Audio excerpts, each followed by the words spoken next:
Reka tuguhe ikaze we mukunzi w'ibiganiro bya Capital Sports, mukunzi w'ibiganiro byacu, nizere ko wamaze gukanda subscribe, wakoze share, akora ndetse na like kugira ngo tujye tubana mu biganiro tukugezaho bya buri munsi. Uyu munsi reka tuhere kuri case y'ikipe ya Mukura ndetse n'ikipe ya Rayon Sport. Ni match ya kimwe cya kabiri kirangiza mu mukino w'igikombe cy'amahoro. Ni umukino wagombaga kuba ku munsi w'ejo ukabera kuri Stade Huye. Ni match yagombaga gutangira ku isaha y'isa 11. Iyi match yatangiyeho itinze iminota 27 kubera ikibazo cy'amatara ya stade yari ataracanwa. Umusifuzi ndetse afatanyije na komiseri b'uyu mukino bategetse yuko stade yabanze igacanwa mbere yuko umukino utangira kugira ngo babanze bese barebe yuko system yose y'umuriro imeze neza. Mu gihe bacanaga rero haza kugaragara yuko amatara ashobora kuba yose atari tayari. Basore abayobozi b'ikipe ya Mukura baforusa ko umukino waba utangiye, ibindi bikaba bikorwa.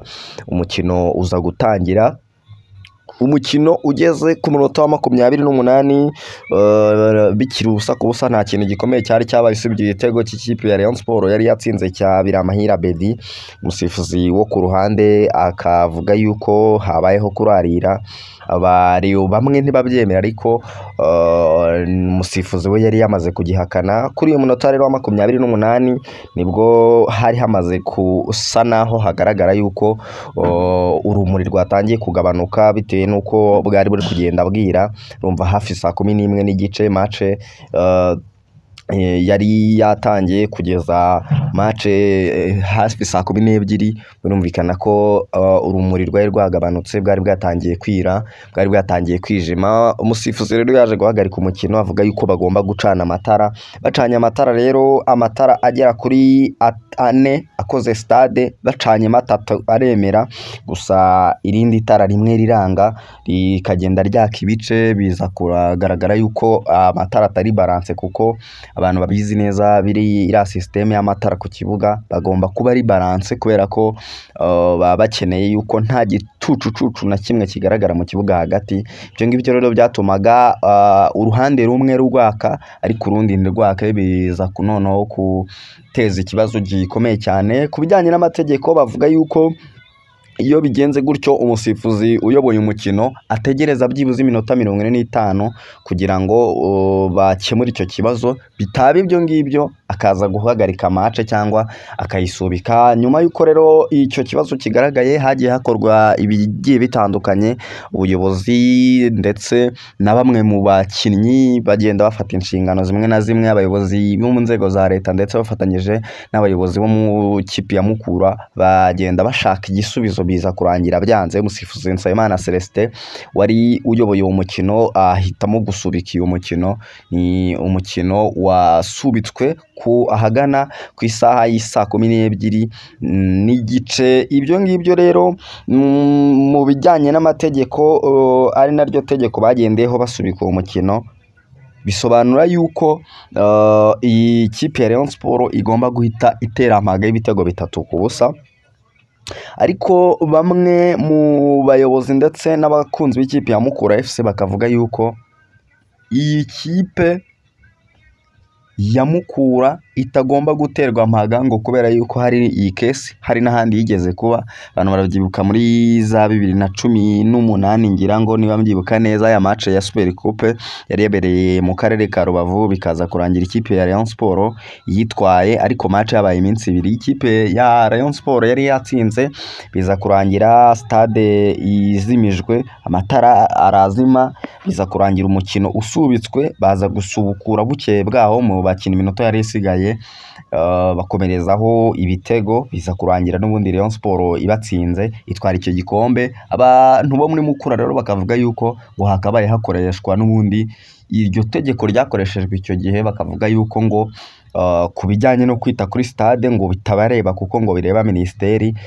nayo ikavuga yuko stade ngo bayeguriye akarere ka Huye. Akarere ka Huye nako kakavuga yuko ngo kayikodesheje ikipe ya Mukura kubera yuko abantu barabizi ko stade ya Huye ikinirwaho n'amakipe abiri yaba Mukura ndetse n'ikipe y'Amagaju. Ibyo ngibyo rero bikagenda bisanga ibijyanye no kutumvikana hagati y'izo mpande zombi, hakazamo rero na Ferwafa abantu benshi babizi bayikurikiranira hafi bagenda bavuga yuko ariyo federasiyo imwe muri Afurika igira kuhindagurika kw'amategeko. Batavuga yuko ngo amategeko ahari ntago ariyo bakunda kugendera, usanga bakunda gukoresha amategeko yabo bwite bihimbiye ku ruhande bitewe n'uko ngo bayategura bijyaniranye na situation ihari bitewe n'ikibazo gihari ako kanya. Ibyo ngibyo rero ngo bikomeje kugenda biteza uruntu kubera ko ikipe ya Rayon Sport n'ubuyobozi bwayo bwahise buva kuri stade ya Huye ku mugoroba ubwo bari bamaze gusubikirwa match, bahise bategekwa kurira imodoka bahita bataha i Kigali kuko rwose abantu bari i Kigali ahagana mu masaha y'isa 3 Rayon Sport yari igeze i Kigali, avuga yuko rwose ngo nta yindi mpamvu n'imwe gushobora gutuma bongera gukina n'ikipe ya Mukura. Ibyo ngibyo rero ngo bisobanura yuko ngo nibadatera mpaga ikipe ya Mukura ngo ubwo bayiterereye kuko Reyo ngo ntago yiteguye kongera gusubira Huye igiye gukina. Ibyo ngibyo rero biri n'umwuka wavutse hagati y'ayo makipe yombi. Aka kanya dutegereje kumenya version ya Ferwafa kuko ngo bagitegereje raporo ya komiseri. Ntumbaze nyine niba raporo imara iminsi 2 itaragerayo ya komiseri wari uyoboye umukino. Raporo ubundi yakabaye itangwa muri iryo joro muri uwo mugoroba kuko ntekereza ko bayitanga ku buryo bw'ikoranabuhanga. Ngo rero baracyategereje ibijyanye na raporo bwo kugira ngo baze kuba fata umwanzuro w'ikigomba gukorwa. Ariko ubuyobozi bw'ikipe ya Rayon Sport ndetse n'abakunzi bayo ndetse n'abakinnyi bose bahise bataha i Kigali, bavuga yuko ngo nta yindi gahunda bafite yo kongera gukina na Mukura kuko bigomba guterwa mpaka. Bamwe rero mu bakunzi b'ikipe ya APR nabo icyo bagenda bayivugaho kuko urumva nabo umuntu ntago yabirengagiza, bagiye bamwe bavuga yuko ngo Rayon Sport ngo ari agatego n'ubundi ngo ariko yari yabiteguye, abandi bakavuga bati Rayon Sport ngo itangiye kwiriza. Kandi ngiye icyo nabwira abantu nuko ni Rayon Sport bibayeho uyu munsi, ariko bijyanye na situation irimo muri iyi minsi n'ubundi ntago yakabaye ari ikipe ihatirizwa kujya gukina kuko nawe uriyo ntiwakwemera. Tuzi benshi bagiye babikora, tuzi ikipe ya Gorilla muri championnat ibintu byaje no kurangira iyo Gorilla itanze n'ikirego bakina n'ikipe ya APR mu mukino bari bakinagamo, biza kurangira Gorilla itanze n'ikirego ahubwo na match itararangira biza kurangira itewe forfait. Bwo ni ibintu tutegereje kuza kureba kugira ngo tuze kumenya umwanzuro uzibuze gufatwa. Gusa turacyategereje ngo raporo ya komiseri wari uri kuri uriya mukino ni match. Bwo rero tutegereje kumenya ngo ni forfait y'ikipe ya Mukura igomba gutanga intsinzi kuri Rayon Sport cyangwa ni match igomba gusubirwamo. Ibyo byose nibyo dutegereje kumenya kubera ko ni nta kintu na kimwe kirafatwa. Ubwo rero ni gutyo gahunda zimeze. Icyo turi butegereze no kumenya uwo mwanzuro, ariko nunasohoka turi buze kubabwira uko gahunda zagenze. Ubwo ni gatyo gahunda zimeze hano kuri Capital Sports.